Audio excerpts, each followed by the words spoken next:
विद्यार्थी को प्रदान किया जाता है।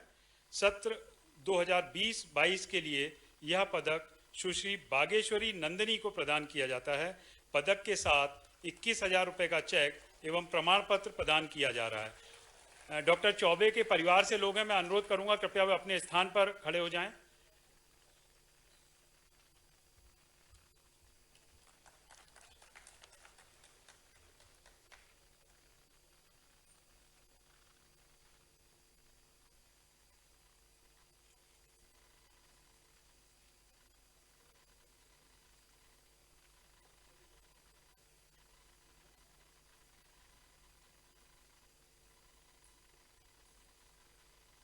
दूसरा पदक स्वर्गीय श्री अंबा प्रसाद श्रीवास्तव स्मृति पदक है।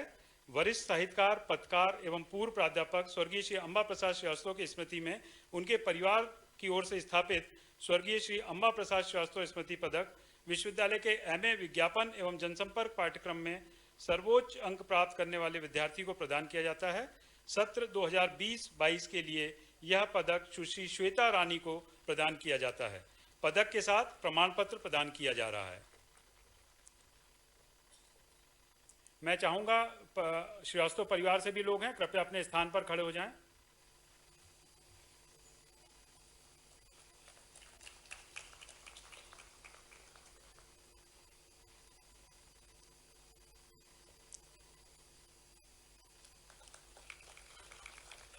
तीसरा पदक स्वर्गीय डॉक्टर रामेश्वर दयाल तिवारी स्मृति पदक है।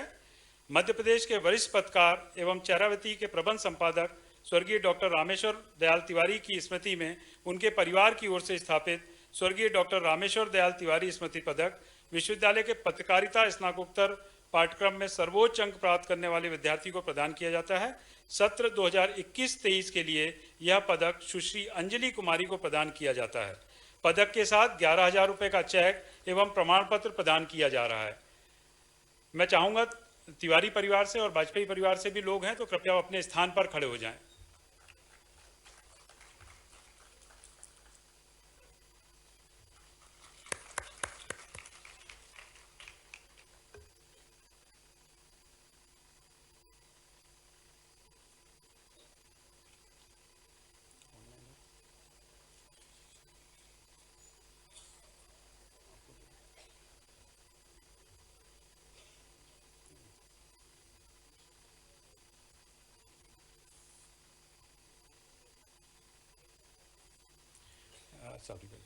क्या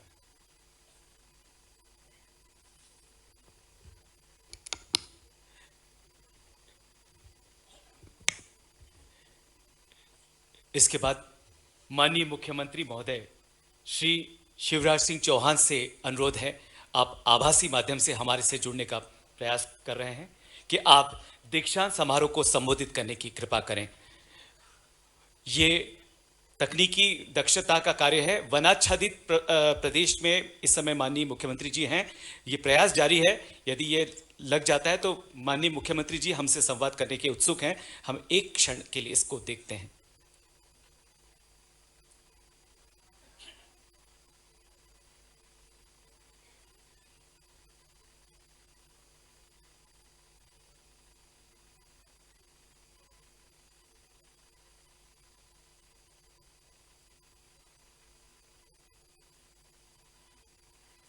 मुझे लगता है मौसम की खराबी और वन सघन क्षेत्र होने के कारण संपर्क नहीं हो पा रहा है। मैं कुल सचिव महोदय से आगे की कार्रवाई करने का अनुरोध करता हूं।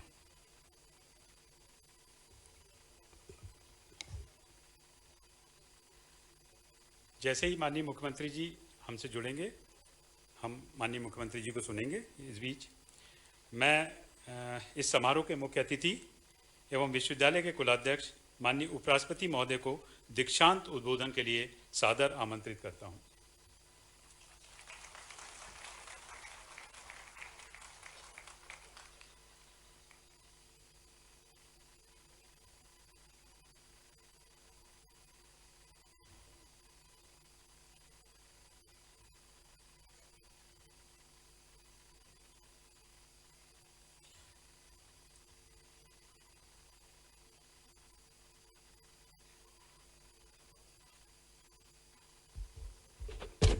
अब ठीक है।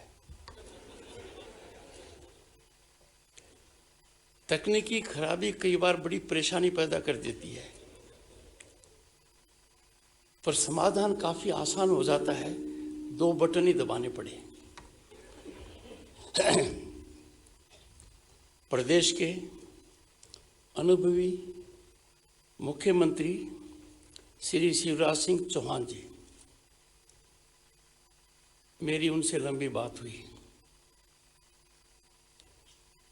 वो बहुत कमिटेड हैं इस संस्थान के लिए, लगातार आग्रह कर रहे थे। वो शुभ दिन आज आ गया। मैं उनका अभिनंदन करता हूं और धन्यवाद भी देता हूं।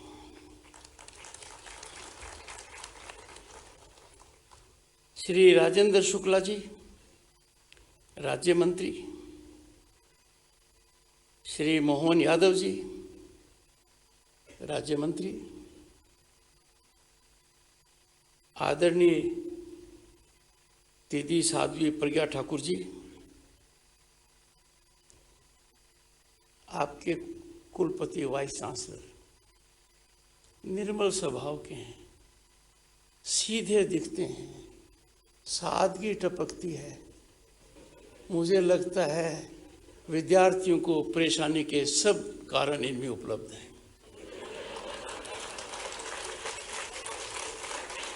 पर सदैव याद रखिए, जिस अध्यापक से आप परेशान और पीड़ित रहते हैं, जिंदगी भर उसको याद करते हैं, क्योंकि मजबूत नींव उन्होंने डाली है। Professor K G. Suresh, professor Avinash Vajpayee ji, registrar, विधायक महोदयगण, श्री पी.सी. शर्मा जी, श्री आशीष शर्मा जी,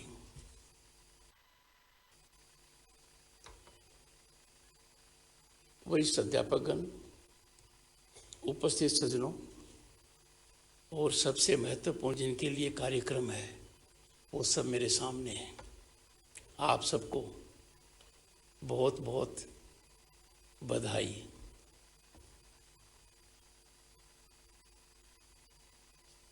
आज माखनलाल चतुर्वेदी पत्रकारिता एवं संचार विश्वविद्यालय के 4थे दीक्षांत समारोह के अवसर पर, और मुझे कितना अच्छा लग रहा था, विश्वविद्यालय के मेधावी विद्यार्थियों, उनके विद्वान शिक्षकों, अभिभावकों के बीच में आकर, और आखिर में तो पराकाष्ठा हो गई। तीनों के तीनों मेडल बालिकाएं ले गई।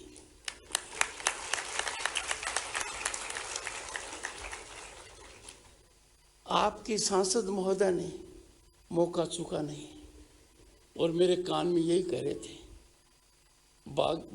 बाजी उन्होंने मार ली जिनका हक था। क्या आपने कहा। मेरी धर्मपत्नी भी इस बात से काफी प्रसन्नचित्त है। मुझे ये अवसर प्रदान करने के लिए मैं आप सभी का बहुत आभारी हूं। पर जो मैंने दुनिया में और देश में कहीं देखा नहीं, उसको देखकर मैं और भी अभिभूत हूं। पारंपरिक परिधान और अंग वस्त्र में भारत के उत्तर, दक्षिण, पूर्व, पश्चिम चारों दिशाओं की झलक देखने को मिल रही है। ये देश के लिए बहुत बड़ा सार्थक संदेश है, और दुनिया को G20 आयोजन में इसकी झलक देश के 58 शहरों में 200 बैठकों में मिली है, और विदेशी मेहमान अभिभूत थे, उनके यादगार पल थे। पर शैक्षणिक जगत में ऐसा होना कि मेरे को एक संदेश मिले कि आपका ड्रेस कोड ये है, मुझे बहुत अच्छा लगा, सदा याद रखूंगा। दीक्षांत समारोह में जून 2018 से दिसंबर 2022 कोविड की याद दिलाता है। 450 विद्यार्थियों को जो उपाधियां प्रदान दी गई हैं, उनको, उनके शिक्षकों को, उनके परिजनों को, उनके मित्रों को मैं बहुत बहुत बधाई देता हूं। आज का दिन उनके जीवन में सदा महत्व का रहेगा, क्योंकि अब वो दुनिया में छलांग लगाने वाले हैं। विश्व प्रेस दिवस हर साल 3 मई को पूरे विश्व में मनाया जाता है। हर वर्ष कोई न कोई थीम दी जाती है। संयुक्त राष्ट्र का ये प्रयास रहा है, प्रेस की स्वतंत्रता हो, इसमें कभी कोई मतभेद नहीं हो सकता। जैसे कहते हैं ना, a free press is spinal strength of any democratic nation.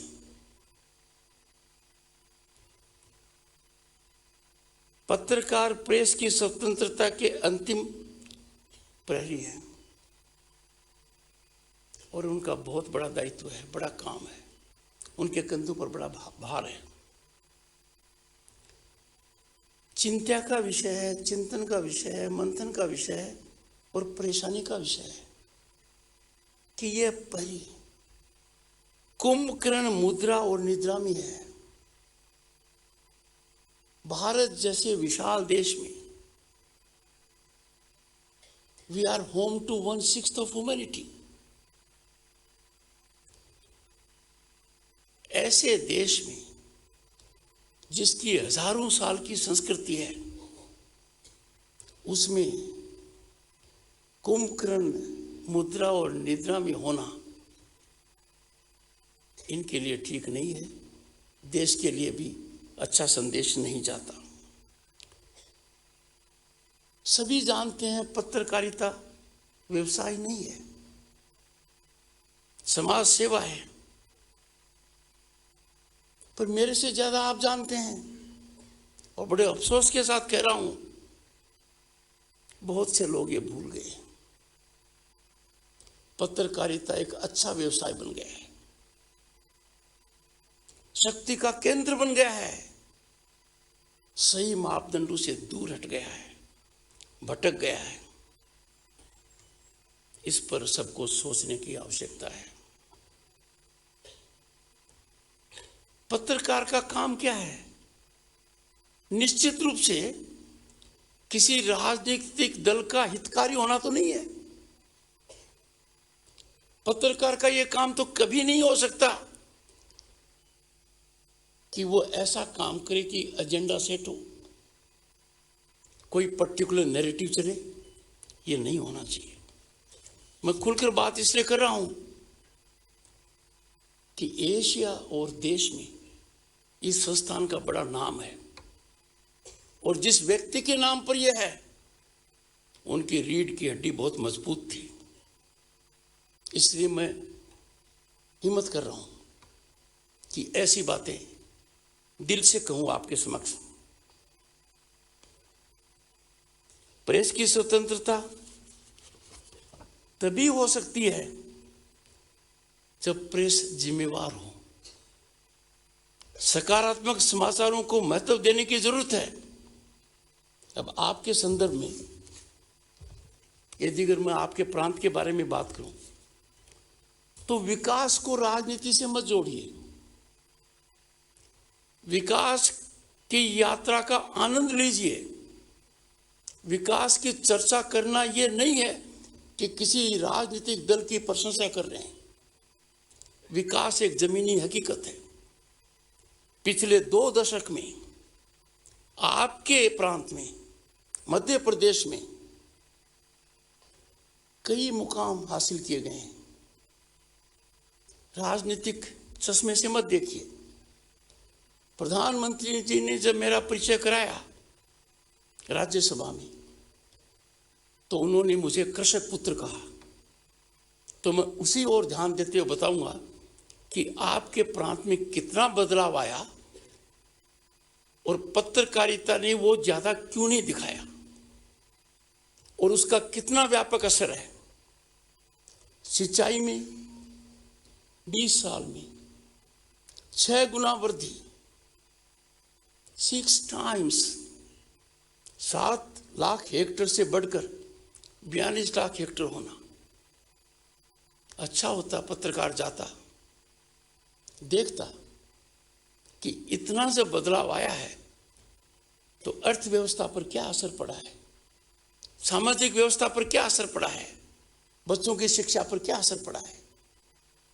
आखिर 7 लाख हेक्टेयर से 42 लाख हेक्टेयर तक की यात्रा प्रशासनिक कमिटमेंट के बिना संभव नहीं है, वो हो गई। बिजली जो हमारी आवश्यकता है उसमें करीब 6 गुना हुआ है। 5000 मेगावाट से आप 28,000 मेगावाट पहुंच गए। मैं इन आंकड़ों में विश्वास नहीं करता। मैं उस ओर फोकस करना चाहता हूं कि यदि अगर पत्रकार थोड़ा सा कष्ट लेकर जो बड़ा परिवर्तन हुआ है इसका आम आदमी के जीवन पर क्या असर पड़ा है उसकी भी व्याख्या करते। शिक्षा में आपके यहाँ क्रांति है।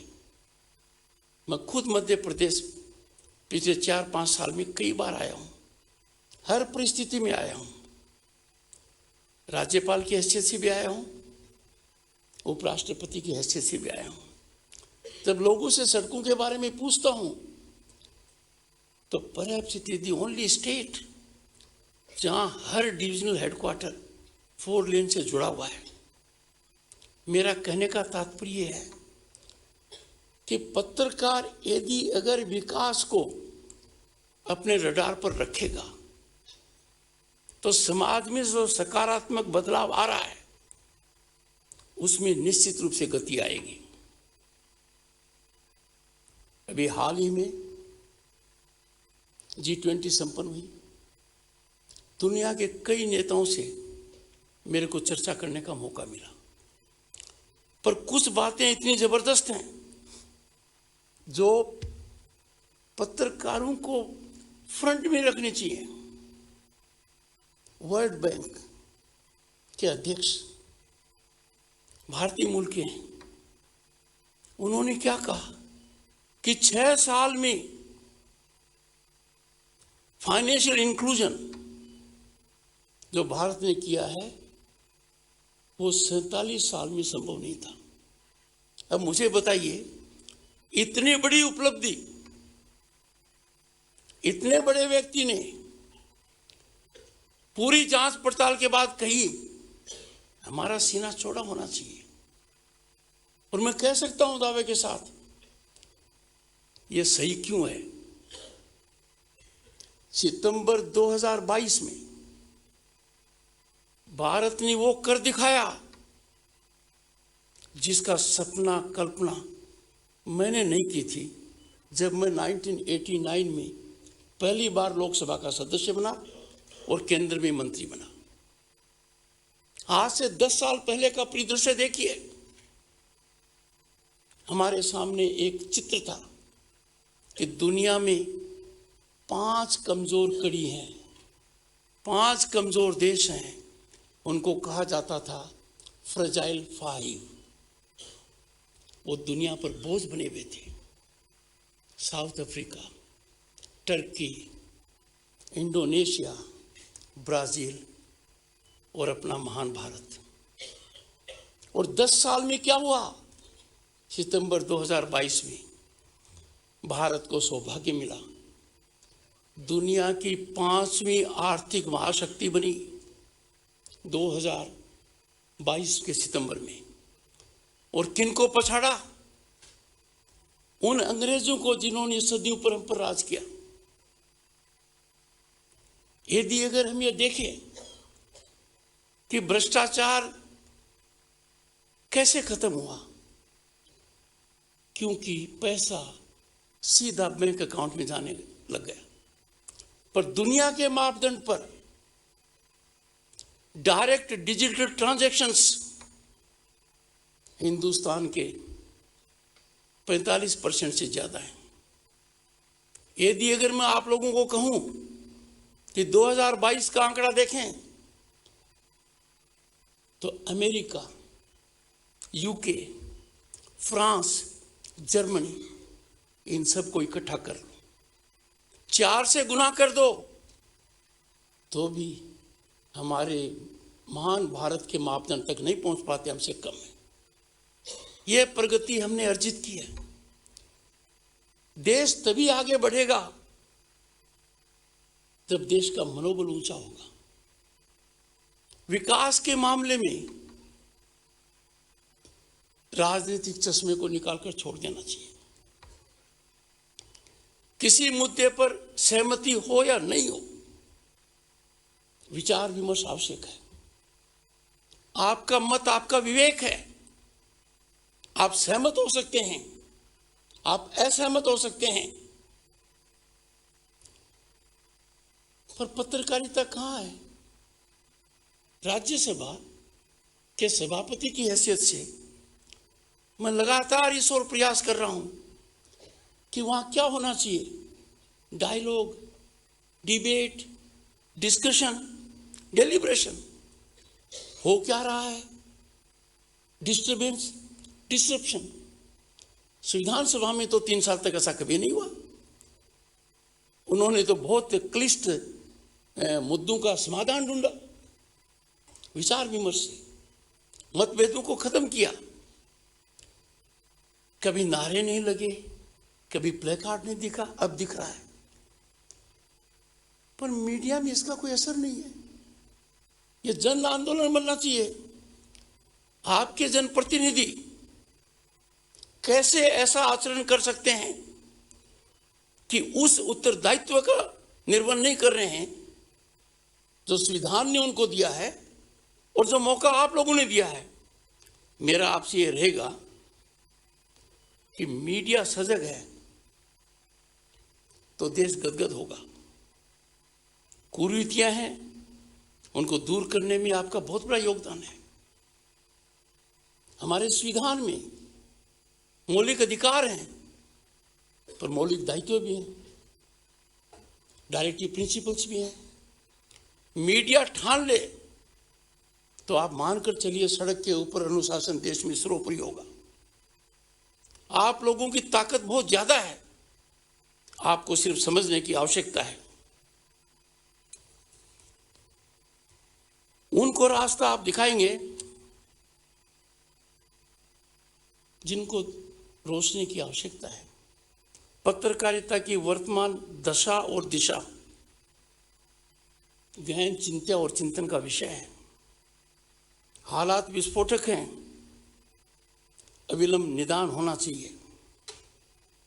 मौलिक पद से मुझे कहते हुए दुख है, हट गए। वो प्रजातंत्र की बहुत बड़ी ताकत है। प्रजातांत्रिक व्यवस्था के आप चौथा स्तंभ हैं और सबसे कारगर साबित हो सकते हैं।